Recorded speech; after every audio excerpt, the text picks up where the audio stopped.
I had something bizarre happen to me last week when a new client scheduled a session with me. The first thing that I noticed was when he met me downstairs, he seemed really uptight. He couldn't crack any smiles. He really felt like he was going to run away from me at any minute. And what happened is we went upstairs to my place, my apartment, and he paid me for the full session and said he had changed his mind.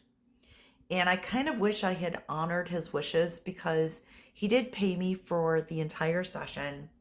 He did warn me that he wasn't feeling comfortable, and I should have let him just leave like that.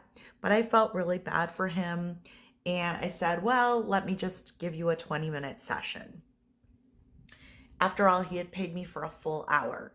And so I worked on his back for 20 minutes and he was enjoying himself. And then I worked on his feet and he felt relaxed. And he decided to just ask me for a 45-minute session instead. But the weird thing was, he was laying on top of his smartphone during like our entire session. And then when I had him turn over, he gripped his smartphone. He was like literally gripping his smartphone in his hand and clutching it like this the whole time that I was working on him. And I said, I can't continue like this. I said, you were laying on your smartphone the whole time. And now you're clutching your smartphone and holding it like this the whole time. And I can't focus.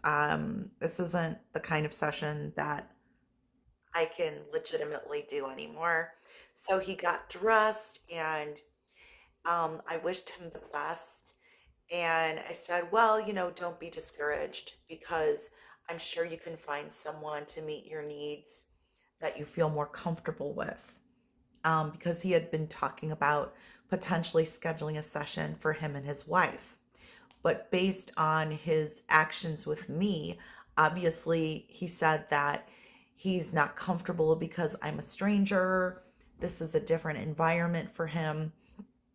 And obviously, he wasn't emotionally prepared for a session, even though he thought he wanted one.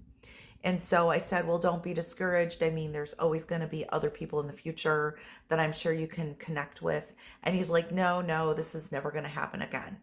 So obviously, this person had kind of like social anxieties that really had nothing to do with me personally, but I can't work with people and who are holding onto their smartphones while they're with me or laying on top of their smartphones.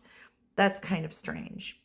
And so that brought my attention to the fact that a lot of people that schedule a session with me like to have their smartphones with them, and they say they're expecting a family emergency or it's a business call or they're getting an important text. But honestly, that's not fair to me. And nor is it fair to you for me to like tell you that I've got an emergency call. So my new rule is if you've got business to attend to, make sure that you take care of it before and after our session. Or I guess if you have parking that you're working with and you don't want your parking meter to go off and you want to feed your parking meter, that's a different kind of situation. But I think it's really bizarre that somebody actually laid on top of their smartphone and clutched their smartphone in their hands. That's the only topic of this video, and I'm ending it here. What are your thoughts on smartphones being opened and looked at during a Tantra ceremony? Let me in on your thoughts.